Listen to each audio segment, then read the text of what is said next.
Welcome to the Grappling Grappling Rewind Podcast. Welcome to this week on the Grappling Rewind Podcast. In this week's show, we are going to recap who's number one, Gordon Ryan versus Andre Galvao, kind of. Gordon Ryan versus Roberto Jimenez and Craig Jones versus Ronaldo Jr.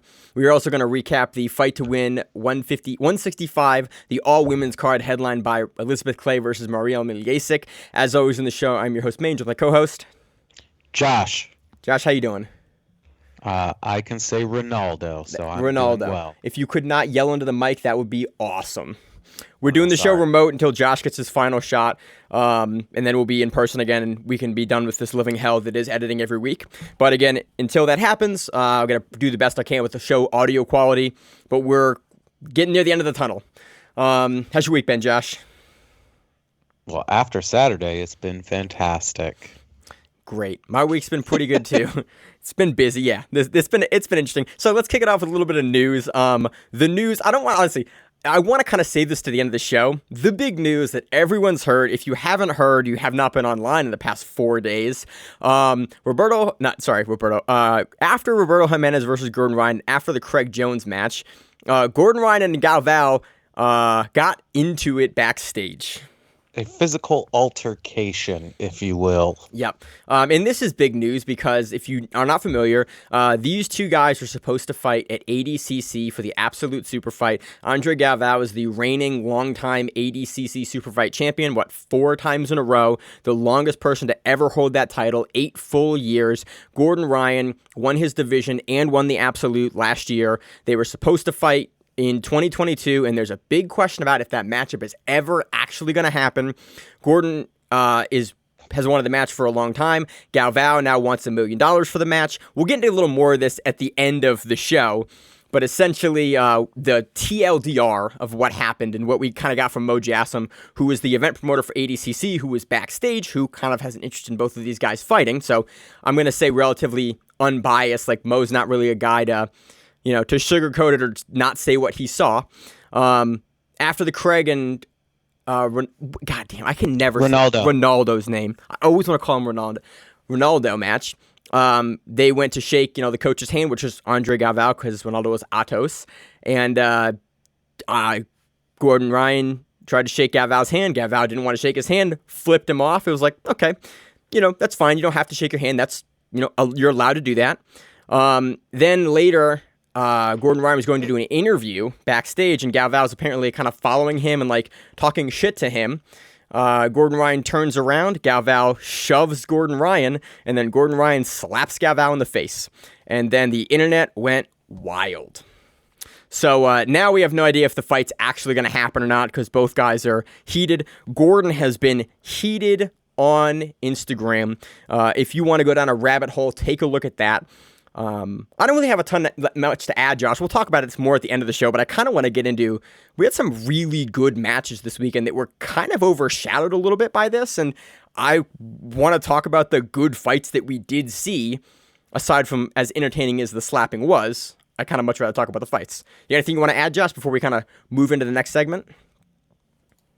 That Flow Grappling will be talking about it in exactly 14 minutes when they go live on their podcast. Yep, which will come out. Actually, you can probably listen to it. You'll get the show on Tuesday morning, so it'll come out by then. You can listen to what Flow's take was. I assume that they're going to run with this like Conor and Khabib and use it as the biggest marketing thing that they possibly could. And it's honestly, it's an exciting fight between two of the biggest guys in the sport, so it makes sense. You got to promote the fight. Gordon Ryan gets clicks. Andre Galvao gets clicks. If it brings more people into grappling, it's not, necessarily the best light I'd like to see us in, but if it gets more folks' eyes on the sport, it's not that bad. We can talk about respect for jiu-jitsu, but Josh and I both know where we come from. Our Brazilians fighting on the beach, so I don't really want to have that argument. But again, end of the show. Josh, I got no more news. Do you have anything else? No. Yeah, shit else happened this week that did not get overshadowed by that. So what do you want to move into first? You want to move into who's number one because that happened on Friday night? Do that first? Sure. All right, moving into our recap of Who's Number One, headlined by Craig Jones and I always want to say Craig Jones and Gordon Ryan, even though they fought 3 times. Craig Jones versus Ronaldo Jr. Craig gets this done via inside heel hook. Pretty quick, looked really, really good. It's kind of what we expect in a Craig Jones matchup when he gets it going. Looked like a Craig Jones match. Yeah, I want to kind of add more like nuance to what happened, but it was like Craig inverts underneath you. He knocks him over with the outside single leg X. He switches his leg position in, and then he hand fights a little bit, and then he goes heel hook, and it's a Craig Jones match. If you've watched Craig Jones compete in the last, 4 years, that's kind of his MO. He's very, very good at it. Probably the best leg locker in the world, no-gi. I think that's a pretty reasonable assessment, Josh. Yeah, I mean, it was cool that he set it up from like the half butterfly and then kind of like scooped and readjusted to like that sort of 50-50 outside leg reap position to finish it. But once that all got caught up, there was no way any of that was happening. Like anything else was going to happen other than Craig submitting him. I really liked the positioning that Craig used for his back leg on the entry. It's like he gets up on his shoulder and he folds his like long side leg underneath you to sort of knock you over. It's a really interesting, I can't describe the entry. If you haven't seen the entry, definitely go look at the entry, but he essentially like slides his body and his lower knee behind you as opposed to like crawling up to get you. It's a really interesting way that he enters and that also that Lachlan enters that I like a lot. And they sort of get a huge bite above the knee line whenever they enter into a leg lock and a heel hook. And I think that's partially the reason why they are so successful is because they drop guys down into a position where they have to clear like 6 or 8 inches with their knee versus a lot of guys will land and then try to scoot. Like Craig is landing, he's essentially establishing the position when he's still up on his shoulder blades and then knocking you over into a position where then you have to start defending. And it's just a really interesting little thing that I noticed a couple of leg lockers do, but it's definitely not at the elite level. It's relatively common, but at anything but the elite level, it's just not the way you see them set up. Yeah, like I can't really say that any different or any better than that. It was a really cool setup to begin with. He tried to, come in and shot underneath of him, snagged it up, and was starting to set it up as Ronaldo was hitting the ground. Yeah. And it was just all she wrote after that. Yeah. Again, what we said before, it's a Craig Jones match if it goes Craig Jones's way. I kind of wish we had more to discuss about the main event.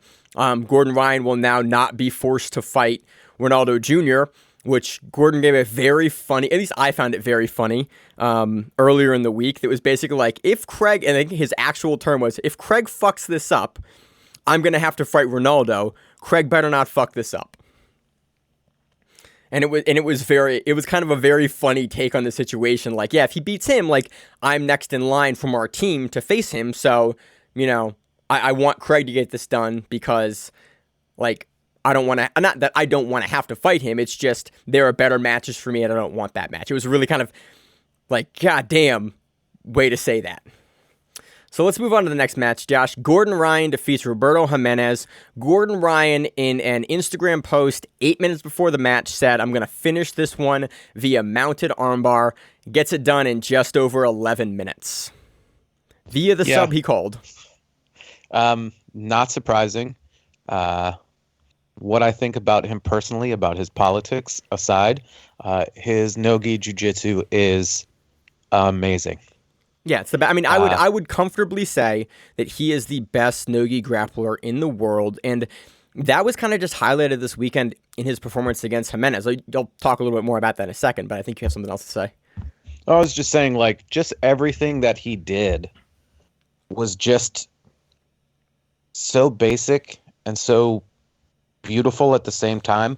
The way he started to set up and pull apart the arms, he just like systematically pulled them apart, one hand apiece, and then, grabbed his wrist and fell back with it, and then tried to finish it, or he finished it, but with the leg positioning, I was like, how is he going to finish that armbar? I have something really interesting that I saw, and I'm not sure if I am correct or not, but I am guessing I am correct here. So he called mounted armbar. Technically, I'm not sure if you would call what he actually finished with a mounted armbar. He made an adjustment. So he goes for this twice. I want to talk about this match for a while because it was astonishing. And it was really cool from a technical perspective to just see a guy like Gordon Ryan take on and do this to a highly ranked world guy like Jimenez. When Gordon Ryan gets him out the first time and goes for the armbar, I think he is looking to finish it from the mounted position, like he said in the Instagram post.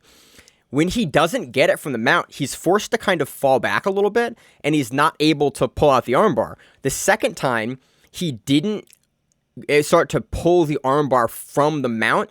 He fell off a little bit to sort of end in a mounted position to go for the arm. He made an adjustment from his first one to his second one. The first one, he was trying to actually finish it from mounted. The second one, he was willing to finish it from his back because he didn't fall off for this armbar like you'll fall off for a traditional mounted armbar. He did it like he wanted to stay in the mount the first time. I think you can say that's kind of conspiracy Maine coming in. He did it correctly, where it was like it wasn't armbar. He said mounted armbar, so you could take that two ways. You could finish the armbar from literally like sitting on top of them. And that's what I think he was trying to do for the first armbar he set up. I do too, but he tried to do it for the second one, but figured that Jimenez is, a scrappy young man. And we've seen him just like let things get cranked beyond belief. What I liked more about it was the fact that when he started to sink it in, he didn't try to control the body where most people do, where they try to pin him to the ground with the legs, which sometimes gives you wiggle room to escape out. He immediately just let both of the legs go behind the head. But he had such great control of the arm and such pressure on the fulcrum between his hips and his knees that he still finished it. I also love that he didn't go, like, you saw him change the angle of the armbar from, like the center of the pelvis to, like, the side of the leg. And you saw him make a decided change to do that while they were rolling. Which, like, there's certain stuff we talk about how Gordon Ryan and a lot of guys in that camp are super systematic with how they do things. But there's something I think that Zach and I talked about last week, and I think we've all talked about internally, is that Gordon Ryan is a master adjuster. Like, yeah, the technique, like, in quotes here, should be done this way. But Gordon Ryan will go, yeah, I'm going to do it the way it's supposed to be done, like supposed in quotes here, supposed to be done. But if I need to adjust to finish in a different way, he can do that. And he can do that in the transition spaces where a lot of guys need to actually sort of start to establish a more standard position before they're actually able to start finishing. Gordon Ryan can finish you in the transitions and in places that are super uncommon to actually see guys finished at the high level. I think that's one of the things that is the most striking every time we watch Gordon finish someone, is that he does it. He finishes you and catches stuff in positions that are uncommon to have guys catch stuff. Yeah. So absolutely. Let's talk about his passing, because I think that's kind of going to get overshadowed here. Like, holy shit. It reminded me of the Tex Johnson match versus Gordon Ryan, where almost passing at will, like, Jimenez has a really dangerous close guard game. We talked about that in the lead up to this matchup, that if Gordon is not like, Jimenez's strongest piece, absolutely, is his double underhook game from the closed guard. And Gordon was in there one time, identified it, got out, and then immediately was like outside Toriando passing into Neon Belly and Mount in 15 or 20 second bursts. He was doing a lot of like heavy knee lead into like leg pinning, but not in like the Rotolo style leg pinning where they stomp down. He was staying low and using his knee to crush to one side. And then anytime the legs would come over, he would just kind of pressure in. And it's like, I am very fond of that style of passing where you just kind of like use their body weight against them to help you pass the guard. But he does it in such a way where even if Roberto would have removed all the pushing pressure, he wouldn't have like fallen off. He just kept going forward. Yeah. Like it was this never ending series of uncomfortable movements. And anytime he improved his position, even by like a little bit, the constant pressure and misalignment of Roberto's body was like on display.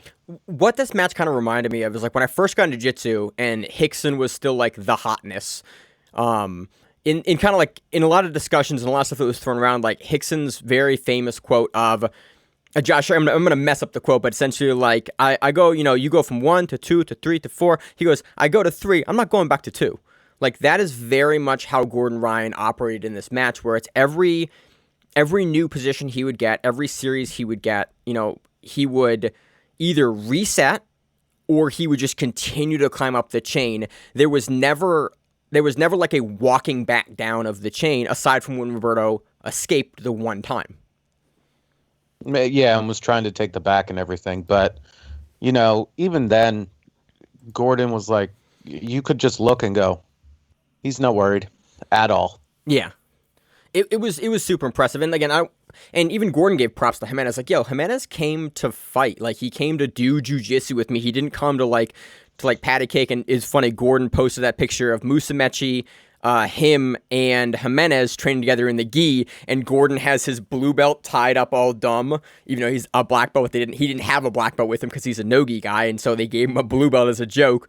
And he posted the picture. He goes, I've trained with him. Like, I know he's scrappy. I know he's good.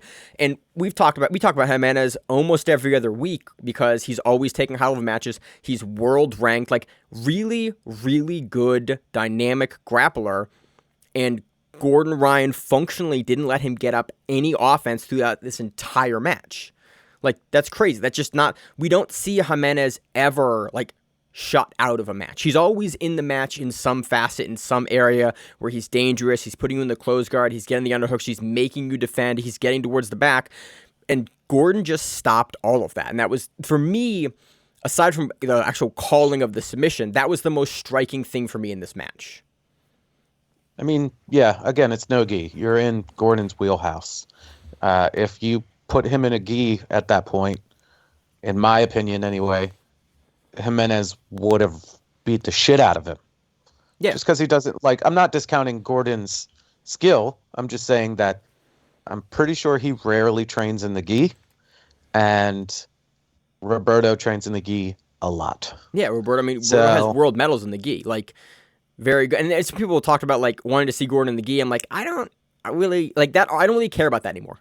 It doesn't do much for me. Like, I think at this point, it might be interesting because at least it would give us some matches in Gordon where I think you'd see him struggle more.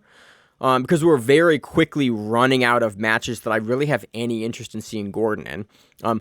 Weird segue. We also had announced Gordon Ryan versus Vagner Rocha 3 at the end of this card. So we'll see them back in, like, I think a little less than a month. I think March 26th is the date for that card. If anybody thinks this match is going to go any other way than Gordon by any way he wants it to end, they're crazy. Well, they've already met, I think, 2 or 3 times. I know they've met at least 2. Twice. Is it 2 or 3? I think they met at a Zapatero, 2. And I think they met at an EBI. And then, did they meet somewhere else?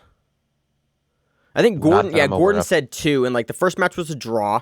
And the second match, Gordon got a rear naked choke in, like, he said 5 minutes. I haven't watched the match in I think a while. I watched the whole EBI tournament with Craig and Gordon probably, actually almost a year ago at this point. It probably has been a while. Yeah, I just don't know. Like, Wagner's going to be up in weight. Like, Wagner, the last time was more of a 170er, but also Gordon was a 170er last time they fought. So, I don't really see the match going hugely differently. Gordon Ryan kind of called the way he thinks it's going to go. I think we'll discuss it more, and we'll probably rewatch the matches. I'll probably watch them directly before the show when we got to preview it next. But yeah, really impressive performance from Gordon, and I want to see him fight Victor Hugo, Karen Duarte, Andre Galvao, and Felipe Pena. That's sort of the list of guys. Maybe Max Jimenez, maybe João Gabriel Rocha, because they had a close match there. those are really the only matches I'm super interested in. Like, I love Vagner. I just don't really want to see that. I would much rather see them both fight different matches than fight each other. But I understand why you do it because, Wagner's come up. Vagner just beat Yuri. And so, he's at the top of the heap at 85. Gordon's at the top of the heap at 99. And so you want to put those two guys together. I think, I understand why you would do it. I'm just I would much rather see those guys kind of fight in their own divisions because I think there's more interesting matches to make. Vagner, sure. Gordon, no. Like, you can't name me more than like 2 or 3 people for a Gordon match that we haven't already seen. Yeah, no, I mean, he's fought the guys. Like, he put a big ass post on Instagram of all the Atos guys that he's fought and like subbed him twice, beat him twice, won't fight me. Again, we'll talk about this at the end of the show a little bit more, but. Yeah, I mean, I would love to see the Kynan rematch. I think the Yuri rematch is less interesting to me now than it was when they fought at Nogi Worlds a couple years ago. It's been 3 years since they last fought. I'm kind of less interested in that matchup now. Victor Hugo has a really interesting guard game. He's a big enough guy that I'd be kind of interested in it. But overall, like, I kind of only want to see guys that primarily do Nogi fight Gordon, and there's not a whole lot of those guys. So. Yep. So that's where we're set with that. Josh, you got anything else to add for this match? No. It was a fun match. Definitely watch it. There's a lot of technical pieces to take away from. Again, I want to take a look at his passing because I'm just more and more impressed with Gordon's passing over the last 2 years. It's just his open guard passing is next level, and the way he controls the knees as he gets around it is really something special to watch because it's so consistent. And he just does it to everyone. All right, Josh, what's the next match you want to go through? We're on the main card now. Natalie DeJesus versus Gabby Garcia. Very, very close match. And DeJesus takes it. DeJesus is now the only person to ever beat Gabby at black in gi and no gi. I think the only person ever. And this snaps Gabby's, what? Was it 50 or 70 something fight win streak? Something like that. In the nogi. With Nat's 50 different names that we've called her. Yeah, so everyone calls her DeJesus. Josh, you call her Natalie DeJesus, and then she said her name as Natalie DeJesus, and then the commentary went back to calling her Natalie DeJesus. At this point, I have no idea what I should actually pronounce her name as. So continue. That's not. NDJ? I don't know. I don't really have a point in this conversation other than I want to get better at names. I made a commitment in 2020 and 21 to get better about that. Apologies if we're saying the name wrong. I mean, from what we're gathering too, it's Nachielli. So we've been butchering that one as well. But So let's talk about the dynamic of the match. I thought Garcia looked really good, and I thought she definitely had the stronger footlock attempts. I mean, even DeJesus at the end of the match in the interview talked about she cracked my foot a little bit, but I wasn't going to tap to it, and so I kept fighting out. And then towards the end of the match, we saw DeJesus get the back and almost secure the back. And that was sort of the biggest positional thing that we saw throughout the entire match. A lot of it was contested in 50-50. We saw footlock attempts from both ladies, and we really hadn't seen a whole lot of that from Garcia. So that was kind of an interesting fold to see at this stage of her career. Those footlocks were not great. A little high, little on the calf. But again, a lot on the calf. A lot on the calf. Mean, with Gabby, what are you gonna say? She's 6'2". She's 6'2", 235. Because Rachel and I discussed after the fight, we watched it, together, and then we went out and got ice cream the following day, and we're talking about it. We're who do you have her fight? And she has such strength differential there, where it's that is a totally reasonable position for her to be able to finish that ankle lock on almost everyone she fights, and she almost finished DeJesus with that ankle lock. So I don't want to talk about the positioning on the foot too much when functionally in most of her matches, that's going to get it done. There could be some work done on some certain positions. Nachielli could have extended on her heel hook. Gabby could have clamped down a little bit lower and changed some positioning on the straight ankle lock, toe holds are, hardly anybody is going to tap to those. I mean, we had we had the co-main event and the main event in Fight to Win get toe holded. Yes, but what's up, again, Josh? I'm gonna fuck that argument up right there. Well, no, I mean, I said most. I almost said nobody, but I said most. And like, you can, even from personal experience, like I've been caught in toe holds and the guy's like just going to town cranking on it. I just look at him like, okay. But there are other times where it goes from 0 to broken in the matter of a second. Yeah. So it just all depends. But like that laying down position isn't exactly the greatest to like finish a toe hold because there's not a lot of rotation. You're kind of straightening out the leg while trying to twist it. So you're fighting against the natural positioning of the leg. I was super impressed here because Jesus has historically talked a couple times since their Pans match. She's like, yeah, I know how to beat Garcia now. Like, I understand what she's going to do. I understand how she's going to do it. And I thought the contrast in style was really interesting because typically we've seen Garcia almost always exclusively play that top guard, half guard pressure game. And to have her going for leg locks and then having DeJesus being able to counter and then eventually like get the back was she came up on top into like mount. She took the back at a certain point. Like positionally, she was the better of the two. Yeah, and I think that's what gets her the decision. Yes, but we were also discussing it while the matchup was going on that I think Nacchielli took Elizabeth Clay's ideas and expanded on it as to how to not only slow her down, but like eat up her energy. And because Nacchielli is much larger in height than Elizabeth Clay, she could do more with attacking. Like she threw up the triangle attempts. Yep. She tried the omoplatas. She, briefly was thinking about the arm bar. So there was, it depends on your stature of what you're doing, where Clay couldn't do all. She had the flexibility. She just didn't have the actual size to do it. Yeah. It's kind of what we talk about. Did. When we talk about like watching Gutenberg Padata fight, like he is just so long and lanky, he can just grab certain positions that are unavailable to other folks. Particularly in the match that we saw him versus Hulk at BJJ Stars 5. He can just do things that other people in the weight class can't do. Nacchielli had stuff available to her that Clay had tried to get working, but didn't have the stature to be able to do. So yeah, I think I actually had not put those two together, Josh, because their game plans were like not too dissimilar. We saw much more leg lock attempts in this match than we'd seen before. And the more recent match that Gabby had with Clay, we saw really Clay looking to push that on her. And then we'll talk about Clay later, and her, continuation of her footlock dominance.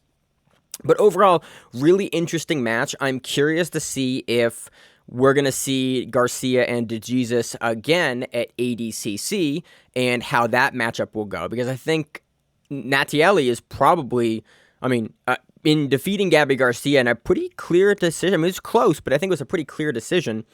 I would be very interested to see how the seeding of that bracket goes. And really no one's been able to compete too much with Garcia and Nogi, so this kind of all of a sudden the women's above 60 kilogram division just got a lot more interesting with this matchup.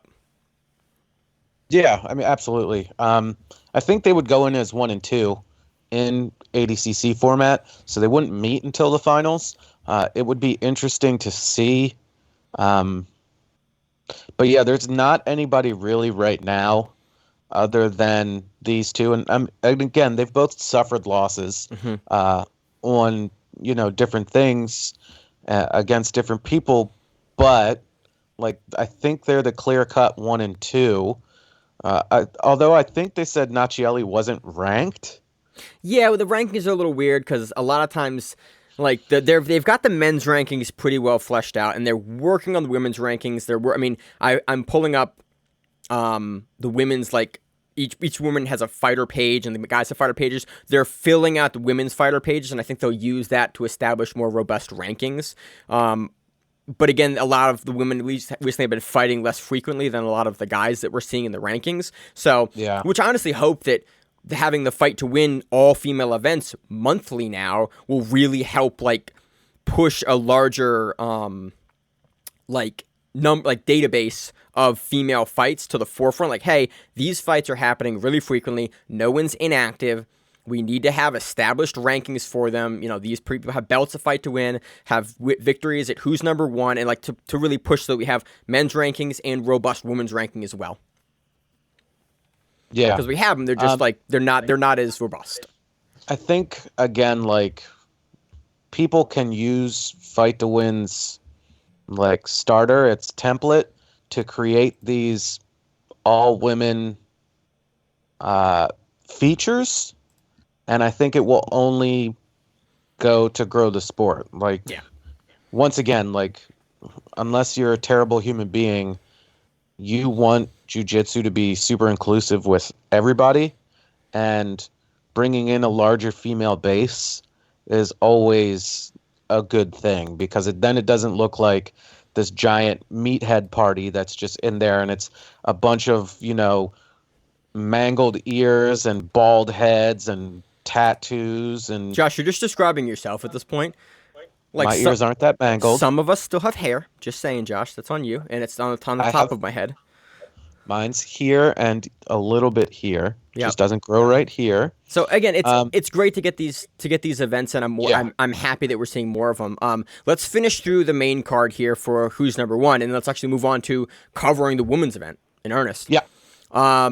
Great matchup. Watch the matchup. It's really interesting to see the folds of DeJesus and Garcia kind of like, this is a big win for Natieli and really kind of puts her easily as the number one in the division. It's very important that you watch this fight and understand that, because like having someone dethrone Garcia and Nogi is a big deal. Yeah. What's the next match, Josh? Andrew Wiltse versus PJ Barch. Wiltse gets it via decision. He looked good, honestly. It was a lot of like, again, in between the Grappling Rewind chat and the entire gym chat, like there was a lot of talk going on. Rob Sullivan, sometimes contributor to the Grappling Rewind, was like, this is dumb. He's like, this is why people don't watch jiu-jitsu. He's like, what am I watching? What are the rules? I don't know. Why did this person win? And then you have like you and I, where we watch this all the time, and then we see a decision and we go, why did that person win? Yeah. I mean, I thought, not for this match, I thought this was a very reasonable... Not for this match, no. Yeah, this was a very reasonable decision for Wiltse, but again, that was a really interesting thing to see, because this was such a big card. We had a lot of folks... I had a bunch of messages from people that don't usually watch grappling events that were texting me like, you see that match? Like, yes, all I do is watch grappling. Yes, I saw the match. Yes, I'm watching live. And I got a bunch of questions like, oh, why'd that guy win? It's like, well, because he was doing the thing he was supposed to be doing. And so, again, because we watch so much grappling, that was really interesting this weekend to note, like, how many people didn't see, like, the winning of the grappling as easily as I did. And I went, oh, that may be something we have to talk about a little more on the show, because... I think it's still all subjective. That's the thing. Because, I mean, not a whole lot happened in the match. Yeah. Which is fine. Like, I really wish more did, but, you know, shit happens. But watching the Gio Martinez Junior Ocasio match, I'm watching that match, and there, you know, you've got Highwell talking about the takedown, and this was like the deciding factor. It's like, why? When you've got, you know, multiple submission attempts and positional changes and things like that from Junie, I didn't understand why Gio won. Yeah, that was... like, at all. That was weird. You want to talk about that match now? I mean, we can jump in between the both of them. Like, these were both very close decisions. From a watchable standpoint, like, if you're trying to get people to watch jiu-jitsu with you, you don't want them to watch those two matches. Yeah, it's super difficult to discern. It was differently paced. Like, don't get me wrong, from a position and technique standpoint, they were good, but from just like pure spectator, we kind of sound like the Just Bleed people from UFC. But like, that's essentially when people watch this and they're like, why are you so into like struggle snuggling? You know, why are you into this? And you're like, come watch jiu-jitsu and you'll see how awesome it is. And then they see like that match and they're like, well, I think we have an if I wanted to watch two dudes in their underwear roll around and grab each other, I would just watch professional wrestling. Yeah, I think it's really interesting here to like, not interesting. It's difficult to kind of explain why someone's winning to a layman, and that I think is a big struggle that we've always had in the sport. But I wish we had something more on the broadcast that would like explain why someone, and like the commentary kind of did a good job, but at the end, I got a bunch of texts of like, why'd this guy win? And it was like even the guys on like Instagram, it was like, it was a really close match. I kind of think that Ocasio should have won. I kind of thought Ocasio should win that match as well, just based on like what I thought the criteria was for the win.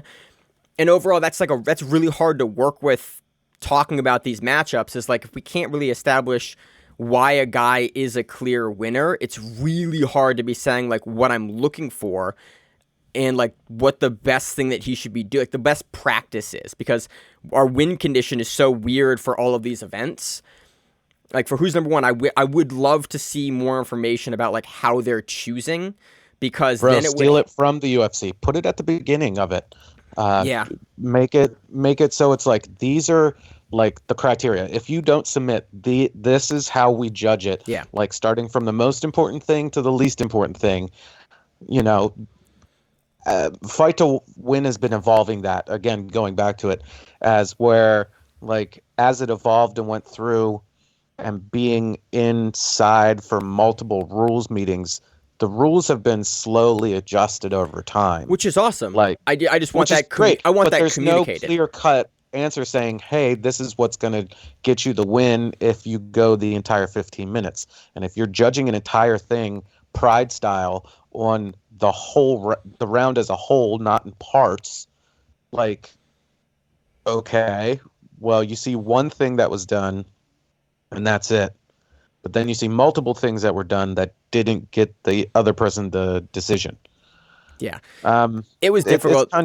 They were close matches. Honestly, Gio versus Juni was a fun match to see kind of what both guys brought, because the style matchup was different. We know Ocasio is super dangerous in the legs. Martinez did a good job at defending those. It was a very close match. I kind of thought the decision should go the other way, but again, without understanding exactly what criteria they were looking for. Again, Howell, one of the commentators for Flow Grappling, kind of expanded on, the takedowns are what won Gio the match. It was like, okay, well, our takedown scored higher in who's number one. What did they score a takedown? Did they score like an entry into a takedown? Like I just don't quite know why that was such the defining factor, when I thought Juni had done more on the ground, and in kind of my eyes, like, oh, Juni should win that decision. It's close, absolutely, which is a good match, but it was a little finicky for like figuring out why Gio took that. So I don't have a ton else to add, Josh. No. I think I'm going to echo what the Flow Grappling chat was saying during the entire thing. Why this event took so damn long. Yeah, there was about 40 minutes between the undercard and the main card start, and then a couple of matches had like 9 and 10 minutes between them. It was about, I think 3 hours or so for 7 matches. Yeah, I mean, unless you're contractually obligated to have X amount of time, that whole thing could have been done pretty quickly. 2 hours. And I understand, like, you have to clean the mat in between and all these other things. It's still not going to take that long. Yeah, there was a lot of stuff. There was a lot of like commercial breaks and ad breaks. It was like the pacing of the event. I would love to see this event kind of like Sug style, where it's like Sug is an hour and a half, and I've watched that event. I have a good time watching it, for the matches that are entertaining, and then I've watched it and I move on to like the rest of my day and evening. It doesn't need to be. This event ran really long for 7 matches. And a Gordon Ryan match could have gone 30 minutes. It didn't. The Craig Jones match could have gone 15 minutes. It didn't. And it still ran, like, I forgot I had a note of it, like, I think like 3.5 hours or something. Like, it was from... Well, you have to think, like, 15 minutes a match. The main card had 3 decisions on it. So that's 45 minutes right there. and then you're bumping, like, let's just give them a 10-minute bumper in between those matches. So that's another 30 minutes before the main like the two main events happen. So you're looking at 70 minutes right now. You're at an hour and 10.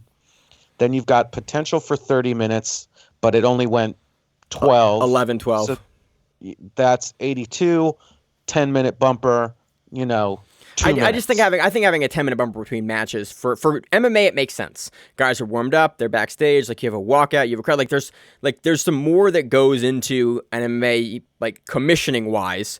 Grappling, like you're ready, all right, warm them up, walk them out. Oh, that's the other thing too. Like, yeah, we can give them time for like interviews. That was fine. They got the interviews with the people, great. But again, like all of these things just drew out the card. Yeah, I mean the undercard having two matches that were free on YouTube and Facebook, and I understand that like you want to give people a chance to like subscribe to Flow if they like those matches. The Jessica versus Danielle Kelly matches are a really interesting match, really good win for Jessica. Watch that match. You're going to see a ton more from both these women. I was super impressed with Khan in this match. I think this is like, was this her black belt no-gi debut or like? Very, very new black belt. Jessica Khan looked very good. I think this was her black belt debut.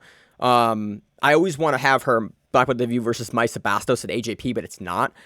Jessica Khan looked good. Danielle Kelly looked good. I was very, very impressed with how Jessica won this. Elder Cruz versus Jacob Couch. Elder Cruz looked very good in this match and really kept Couch on the defensive the entire time. And then there was that 40-minute break before PJ Barch and Andrew Wiltsey. It was just like I was sitting there like, okay, like I don't want to leave because at any time like the fights can start back up, but I'm also wondering like after 30 minutes I was like, is it an hour? Like what are we waiting for? So that was the also, pacing. Why am I watching commercials for something that I'm paying a good amount of money for? Yeah, that's annoying too, but that's a whole different discussion. Like I can understand you can have like sponsors for things and there are things that help pay for your website. Don't make me watch the same damn commercial 50 times in a row. And again, I'm paying for a premium service. I don't really want commercials at all. If you need to fill in some time and it's like, here are some of the sponsors and you're giving them sponsor time, fine. If you don't have, you need things to fill in the dead time if you're going to do that. Show matches from previous Who's Number Ones. Hey, if you're doing it, was Andrew Wiltsey on one of these? Cool, show a match. Or show Gio Martinez. Show Junie. Or even just talk about like why the upcoming match is important or the history, or like talk about, the movement in the rankings for the previous match. Like, I don't know, there's stuff that I wish we'd see more of Grappling. There's a lot that can be improved and a lot that can be worked on to just make it better and far more successful for the viewer. Like it'll be another reason to watch it. Like the matchups are amazing. Like the matchups are on point now, and I want to kind of stress that. Like the matchup pieces are great. All of these matchups were good for different reasons, but like all good matchups. They're all good ranking matchups. You had changes in the rankings for all of these people. It was good test for some people. I was very happy with the matchups. I just would love for the event for me to be able to like show this to my friend that doesn't train, even though I don't have many of those anymore, and like have them watch, hey, this is the sport I'm super into, and then go, oh, that was a really cool event. It's hard to do that when the flow of the event is rough. So absolutely, I think we've beat this dead horse. Josh, you want to move on? Yes. Let's move on to our recap of Fight to Win 165. As I realized, 112 to 42. I don't have my reserve. I got up now. This Fight to Win 165, the second all-women's event for Fight to Win. Love that they are running these. This one was headlined by a black belt match. Elizabeth Clay defeating Maria Malyjasiak via toe hold to become the Fight to Win welterweight champion. Also submission of the night for the black belts. Also, Elizabeth Clay's first match since purple belt in the gi, allegedly. I don't think that. They said that. I thought that was. I thought she had brown belt win. She said it. Did she really? She even said it. Yes. So they did there's a small 3-minute interview with her up on Flow, and she was saying like she got promoted and was getting ready and training for Pans, and then the Rona happened, and then she got promoted to black belt. Yep. So she never really competed at brown belt, and that's not like you don't need to do that to be promoted. Bro, she was winning ADCC trials at like 16. Like, I'm She's good. beaten a lot of black belts. She's beaten a lot of black belts. Like, she's been fighting black belts for what, a year and a half? We've been covering her on the show. Like, very high level, very high rank. Fought Gabby Garcia, what, 4 months ago? Something like that. But it's cool to see her at black in the gi versus a primary gi player in Maria Malyjasiak. And I was really... Well, here's the thing, though. Again, in that interview, she said she trains gi far more than she trains no gi. So she said at least 2 times as much, if not 3 to 4 times as much, that she trains no gi maybe twice a week. So it was really fun. I listened to an interview with her on, I think, Beauty in the Gi. It's like a podcast run by AJ Klingerman. And she was on that a little bit ago, and she was basically talking about, how much more she trains the gi, and then how a lot of her big wins are like her big like medals at major IBJJF events are gi medals. And I was listening to that going, that's really interesting. I know her, and she said, everyone thinks me of this as this no-gi leg locker, and doesn't know the rest of my game. And I kind of went, oh, I'm totally guilty of that. All right, it's time to like pay attention to more of Elizabeth Clay in the gi. And it was really nice to see her in this gi matchup versus Maria Malyjasiak. And then there's a thing I love, because Elizabeth Clay talked about this in that interview that I watched. The finishing sequence here that she turns Maria over with. She goes into the like the outside position, and she does something. It's a knee bar sweep. Josh, do you know the name of that sweep? Knee bar sweep. She does what essentially is a knee bar sweep. And in what you do in the sweep is you force the person to turn over because you start knee barring them from the tripod when they're in a tripod position. And she talked about being frustrated at the lower belts because this is a very, very good sweep, but she would get called for it as a knee bar when she was just trying to use it as a sweep. So she was very happy to be promoted to brown, where she could start using this as a legitimate like technique to sweep people over or get the knee bar. And here we see her get that up. Continue. Oh, I was just going to say, I mean, it is less effective when you try to do that sweep below the knee line, where you don't have full control of the leg, where they can like kind of angle off and save themselves from the sweep. That's the way I found around it, because I like that move as well. I don't do it as much now, but I remember my younger days that I would do that a lot. And it worked out because I was one of those people that was like, well, I've won the beginners division. What's the difference between intermediate and advanced? And just started doing advanced division. So it wouldn't really matter because I was allowed to do all that stuff anyway. But, if you can have full control and potentially just land into a submission position, great. But, IBJJF wise or anything that follows those rule sets will be like, hey, knee bar, you're not a brown belt DQ, or above, and so they'll DQ disqualified. Yeah. So it was cool to see her finally be able to use a technique that she talked about in an interview recently, and then like have success with it. She goes for the knee bar sweep, she gets the sweep, she turns over, she goes to like a modified like toe hold grip. She has a really good grip on it, very small amount of turn, and gets the tap. Not a whole lot else there. I watched that ending sequence back probably like 3 or 4 times. I'm like, did I miss something here to why she tapped? And I kept watching, because at first I thought it was just straight up knee bar, and that's how they announced it on it. But it was I was like, they announced it as a knee bar, and I watched. I was like, am I stupid? I was like, nope, yeah, no, I'm not. It's not me. They just couldn't see it. She didn't do anything like super exaggerated either. So I'm very interested to know like what kind of downward or outward pressure she was putting on the foot. She had really good hand positioning and wrist positioning. If you saw like where she finished the toe hold and how she had the knee controlled when she did it, she finishes like down as opposed to trying to rotate for the finish and knee. So it's mostly like in the ankle and the foot. And so you need way less throw to finish it. Both her and Luisa finished very, very similar toe holds. And it's like, and it is overall the way that I find to be way more effective, especially when someone has that long knee. Like when they have the knee bent, you need much more throw and turn in order to get the toe hold there because you have more play in your foot. But when both of these women finished in Fight to Win 165, their opponent had extended legs, and so you can do it much more in the ankle and actually in the top of the foot. and I actually have a massive sprain in my foot years ago from this kind of toe hold, because it puts pressure in the top ligaments of the foot and the side of the ankle as opposed to in the knee, or more so opposed to in the knee. So really, really neat finish. Again, it's cool to see Elizabeth Clay in the gi. Again, game looked very similar to her no-gi game, but it's effective, and she shows that, yep, doesn't really matter. I can footlock you in both, force in the division immediately. Yeah. What? Black belt debut in the gi, technically? Yeah, black belt debut in the gi. What do you say? No, sorry. I think she had a black belt match in Subversive in the gi.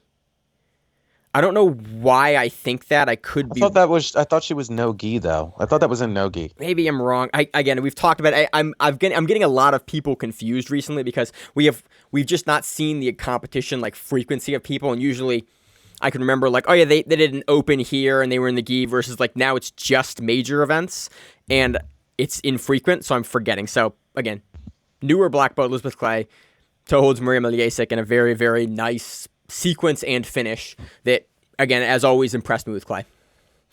Yeah. Next match, we have Luisa Montero defeating Jessica Flowers via toe hold. Jessica Flowers has a really good lapel lasso far side collar game to omoplata. Yeah. She hit that entry 3 separate times in this match, and I was really... I mean, she uses it all the time. It's not anything like new. It's not new. She couldn't finish it. No, she couldn't finish it, but I was really impressed with like she set it up the exact same way 3 separate times, and Flowers was just unable to like ever break the grips and get enough space to stop her from cutting that angle in the omoplata. I was really, really impressed with Montero there and like her level of control that she had there and like the consistency of setup. Because again, it's something that Flowers has dealt with before. It was just really, really cool to see Luisa just control that position so well, cut the angle across like so cleanly, and then fight it for the omoplata and the arm. You know, inevitably doesn't get it, like, but the consistency of setup for me is always really, really cool in the same match because it lets me see something and then later in the match see the same thing again, and then it's like basically when you watch a technique over and over again in the same match, I always really get a lot out of that and remember it very, very poignantly in my head. Kind of the same thing with the Gordon match. You know, the way he passed and took Mount Roberto, you got to see it twice in the match, so it really sticks out in my head as like a consistency of technique and game. Yeah. You got anything to add for the for like that piece, or you want to talk about the toe hold? I mean, let's just go to the toe hold, but it was again another like, wait, what happened? And you're watching the other person and you're seeing like, oh, that's uncomfortable, but there's not as much like flexion. There's being like there's like a revolution or an evolving revolution of toe holds that are actually finishing and not just the move to sell out to get that extra ad to win the match. We're seeing a lot more nasty toe holds recently. Resurgence. That's the word I'm looking for. We're also seeing a lot less rolling out of the toe hold. I think now, especially in the gi, like I think 2 years ago, Josh, that was even 2 years before, 3 years ago, 4 years, 5 years ago, the toe hold meta was they go for the toe hold and then you both spin and roll off the mat. They reset, you spin and roll off the mat, and eventually like no one finishes the toe hold. That's the rarity. Like the roll defense for the toe hold is not as common now. We've seen people figure out how to adjust the toe hold where even in this toe hold, it was almost like a single leg axe on the outside. And then Luisa starts at the one arm toe hold, starts to express and press the foot towards Flowers like thigh, and then locks in the hand and just turns. And you see Flowers kind of look to almost push the knee line, look to maybe turn, and then like she gets kind of caught between what defense she actually wants to do, and then taps. Yeah. There's a lot of just like different setups, and people are so, especially with, I guess just them coming to the forefront. It's just people are becoming more and more used to it. I mean, even I don't care personally, but like all the white belts and blue belts at our gym are doing it to me, and I'm like, great. Like, these suck, and you're not good at them, which is fine because it's going to help me shore up my defense against the guys in the gym that are good at them. So when like Zach clamps his meat paws on my foot, I can try to get out of it. Not saying that his giant mammoth hands aren't going to just crush my foot into a billion pieces, but also I've had enough training to, squirm and move around it. Yeah, it's cool. It's cool to see him come to the forefront again. It's cool to see the co-main and main event end in like a really nice setup toe hold. And again, I think Luisa was in the process of like almost being able to finish this with like the power grip from one-handed and then locks the other hand in to get the rest of the expression. Like she had a really good turn on the foot, and I like where her hip positioning was on the thigh in order to push the foot down really aggressively. Like I was very, very impressed with the control that she had. And she just caught Flowers in that, like, do I defend? Do I not? Where do I need to go? And then she just didn't have the time to make the decision. So really cool finish. Josh, any peace outs on the match? No. Next match, we have Sheila Lindsey defeating Sulin Lima via decision. We also had Tracy Goodell defeating Danielle Alvarez via decision. That was fight of the night for the women for the black belts. For the women, yeah, that's a whole women's card for the black belts. Really exciting match, like very, very close match. At the end of it, I was like, ooh, I think Goodell got this, but Alvarez was in it the entirety of the match. Very good technical grip work. It looked like a women's, Nobody wanted to cede position. Yeah, it looked at women's light feather match. There was a ton of grip work on the pants, ton of grip work on up top, and both were looking for it, kind of much like the Gianni Grippo versus Gabriel Souza match from last week, where it's like very much in the gi meta at the lower weight classes and some really interesting gripping positions back and forth, but no one really wanted to ever like open up huge until they got the grips that they wanted to work with. But very, very good match back and forth, very close match. And at the end, it's always kind of fun when I watch a match like this. I'm like, ooh, I don't know how I would score this. That was super, super close. Again, deservedly fight of the night. Very, very fun match. Yep. So, Josh, you want to go through the results? Want me to do it? I'll run through it. Going into brown belt, Ava Rosales defeated Annemieke DiMaggio via decision.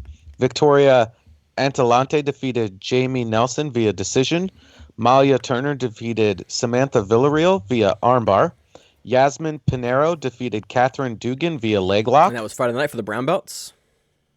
Jessica Crane defeated Katie Egan via armbar. That was submission of the night for the brown belts. Going on to purple belt, Stephanie Williamson defeated Alex Cornu via decision. Laurie Hosha defeated Paula Ambrose via decision. And that was Friday night for the purple belts.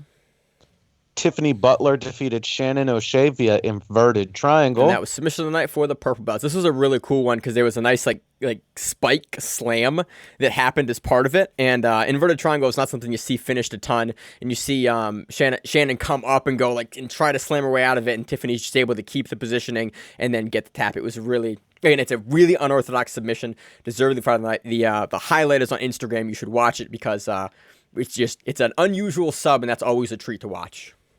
Yes. Maria Rufato defeated Sam El Shahad via decision. Bree Robertson defeated Erica Barnes via rear naked choke. Abigail Tedderton defeated Taylor Clark via choke. Stephanie Hosha or Rocha, I don't know. Hosha. Let's go with Hosha. Yeah, let's go with that. Defeated Stephanie Lee via decision. Barbara Quiroz defeated Milana Vilo via decision. Ugh. Abby Jane Firth defeated Hannah Sternblitz via decision. On to the blue belt and teens results. Brianna Orange defeated Savannah Aguirre via Kimura. That was submission of the night for the kids and teens. Michaela Castillo defeated Jolene Sunga via armbar. Makaya Reyes defeated Haley Bowden via decision. And that was Friday night for the kids and teens. Catherine Doyle Steenberg defeated Tina Lewis via armbar. Skylar Adele defeated Evelyn Silva via armbar.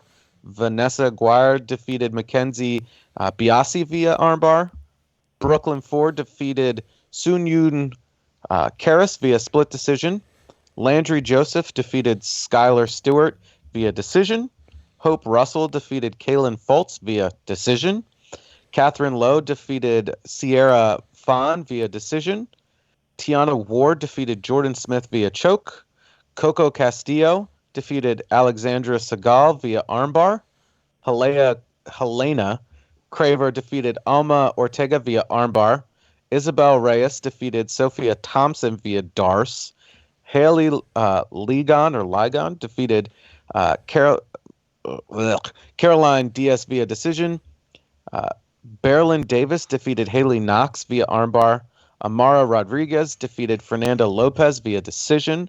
Layla Watkins defeated Valian De Leon. No way of victory listed on that one. Anna Farr defeated Michelle Terrelong via ankle lock.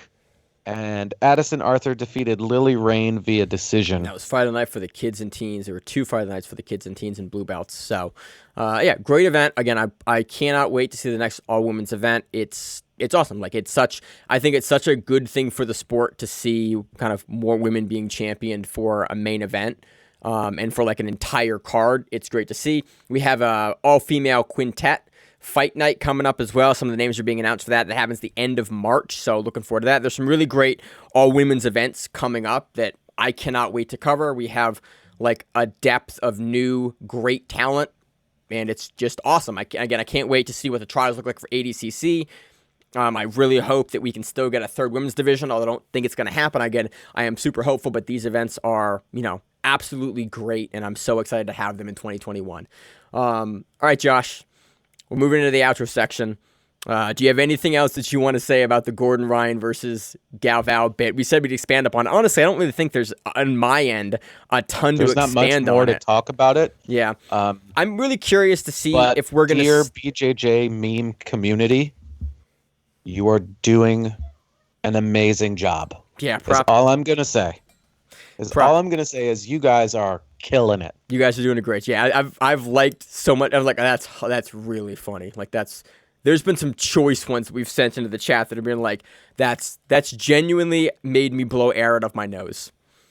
Yeah, like don't get me wrong, it's not a great look for jiu-jitsu, wanting it to move forward, but we also have to realize like this is kind of the roots of jiu-jitsu. Is like that's the thing I'm kind of most disappointed about is like bullies. And trying to show that you're better than the other person. And then what happens is, like, you've got these, like, all these macho attitude kind of things. And, like, Gordon is obviously, like, a shit talker. We're aware of that. But most of the time, it's like, he's super respectful afterwards. And then you've got people that aren't as good at it trying to do it. And it's like the Conor McGregor thing. People trying to just build that hype. But then people start writing checks that their mouth can't cash, or their mouth is writing checks that their ass can't cash. Something like that. One of those things. Either way, like, all I have to say about it is Galvao's talking about a return to MMA. He got wobbled by that slap. That was, he hit him hard. I think the whole thing, go watch the video, find out for yourself. What's come out of this that I thought was most interesting, or not most interesting. Again, I'm not a big drama person. Like, I watch it, I kind of laugh at it, but I'd much rather kind of focus on the fights. There is a potential fight that got made as a result of this. Gustavo Batista and Gordon Ryan are going back and forth, and Gustavo was talking some shit, and Gordon was like, I will let you start in mount and give you $5,000 if you can submit me, and we can have any kind of match you want. And that was interesting to get that, because I'm like, I don't honestly know if Gordon Ryan loses that matchup. Just like, he's so fucking good. Like, he is right now. You look at his last 4 performances, like the Kyle Bame match, like finishes Bame on mushrooms, like quickly. You look at the Deniz match, Mateus Deniz match, like heel hooks Deniz after holding mount for 9 minutes off and on. You look at the Ritola match, the Jimenez match, like mounts repeatedly, finishes an armbar he says he's going to do beforehand. Like, he's beaten Cyborg, he's beaten like Gary Tonin, he's beaten Lachlan, he's beaten like Kynan, he's beaten Yuri, he's beaten, it's like everyone, he's beaten Tex Johnson. Like, he's beaten everyone. And most of the time, he's looked untouchable doing it. Like, his match with Buchecha was close, but not, like, worrisome. It was still, like, he has looked untouchable. Like, in the last, since the match with João Gabriel Rocha, that was the last match that I was like, ooh, that might not go his way, and he was still able to win on points due to the knee bar attempt. Now, he blew his own knee out trying it, but still, like, that match was early 2019, like late 2018. I think that was prior to West Coast Trials. I think that was like 2018 is that match. And that was the last match where I was like, ooh, Gordon looks like he's in a lot of trouble 3 years ago. It's crazy. He's just so good. It's hard to generate, like, it's hard, and it's not hard to generate excitement for Gordon's matches when you can kind of figure the outcome of the matches. But, like, again, as Mo pointed, this might have hurt, like, the only matchup that most people care about. Yeah. Not only that, but Galvao then asking for $1 million. Well, he asked for $1 million earlier in the week. And there was some big drama that came out, and Mo made a statement on Reddit and Instagram, regarding that. And he basically was like, saying, fuck that noise.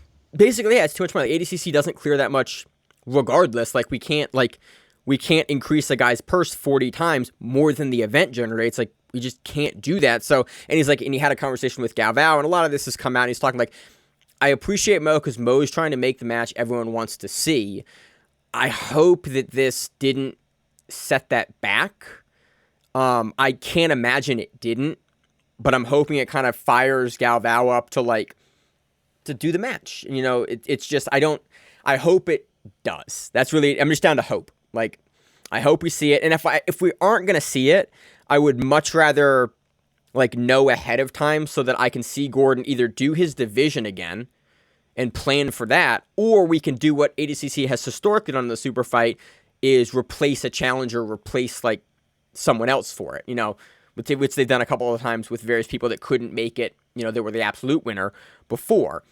I would like to know, I would like to look for that match if the Galvao match is not going to happen, because I'm concerned it's just not going to happen. And the more time goes on, the sort of almost less I'm interested in it, because we haven't seen Galvao in 2 years.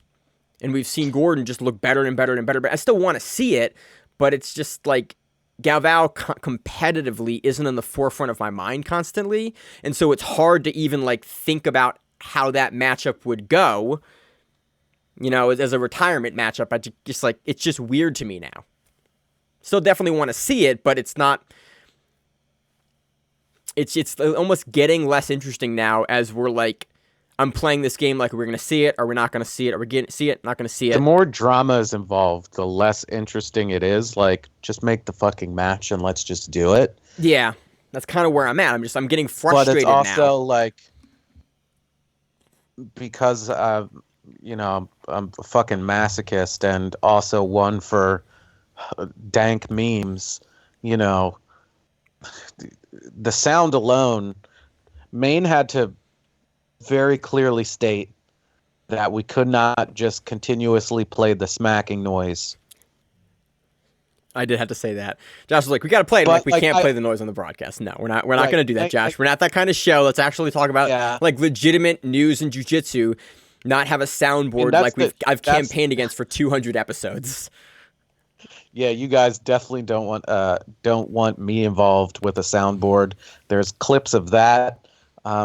Josh, I love you. That's why you do not produce the podcast.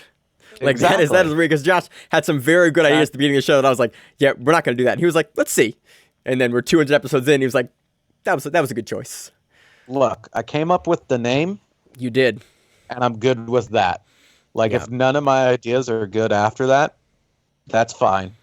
Especially because I don't put the hours behind it that Maine does. But, yeah, I mean, it's just wild. And on a slow news week, when something this ridiculous happens, of course, everybody's going to talk about it. Well, so I'm just curious what's happening. It's going to happen next, because this is not over. Like, this is not over at all. This has just stoked the biggest, like, the biggest tsunami who's got beef and posts and who knows what else. and you can see like people are like, oh, jiu-jitsu is like this, and there's no ego. It's like there's tons of ego. There's tons of egos, guys. in It's jiu-jitsu. you have professional fighters in a sport that want to win and are the best at winning forever. There's gonna be ego because there has to be ego. Like you don't get to the top level dominating another human being without having an ego. It's just not. It's just not how that works. You have to be selfish. Yeah. So there's where your ego comes in. Like you're not doing these things to help everybody in the gym. You're doing these things purely for your own benefit.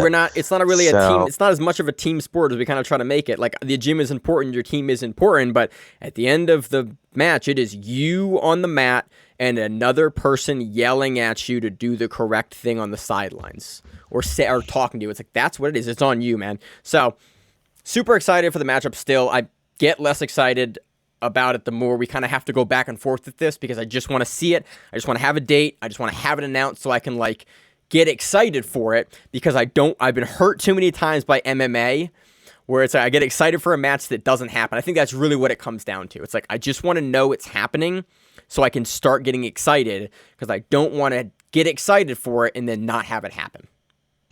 Can we just have like a best of 3 Street Fighter match? Like we do at at the least? gym? Yeah, that's the best way to go. Street Fighter Championships, okay?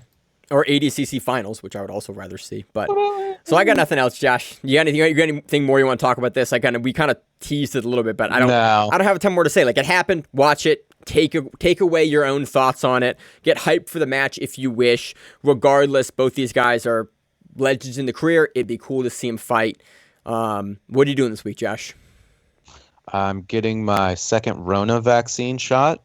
I'm Nice. getting excited to go back to the gym. I'm jealous. Rachel got her second shot. It took her down the day after. I've been hearing a lot of that. But it's also do you know like if she got Moderna or the Pfizer one. I think she got Pfizer. I should know that. Might have got Moderna. I don't know. But regardless, like I'd much rather be taken down for a day than like have a heart condition after catching a now vaccinatable virus. So I mean, my third arm is almost fully grown. Hopefully with the second one, I'll have 4 and I'll be like Goro. And jiu-jitsu awesome. will be way easier because I have more limbs to that'd use. be so much easier. So that's your plan. All kidding aside, yeah. Your plan for the week is like wait till Friday to get the vaccine. I love that. Like that's what you're cool. It's Monday. We're like, oh, wait till Friday. Like that's my plan is like to get that's to Friday. when it was scheduled. Okay, look, you have to do a lot. There was a lot of making phone calls and doing things to get this done. Yeah, and you know, I'm hitting the tipping point of being stuck inside and not doing anything to where it's like it's legitimate. And anybody that's feeling this way, hey, hit me up on Instagram or hit the Grappling Rewind up on Instagram and they can get you in contact with me. Yo, this shit affects your mentality.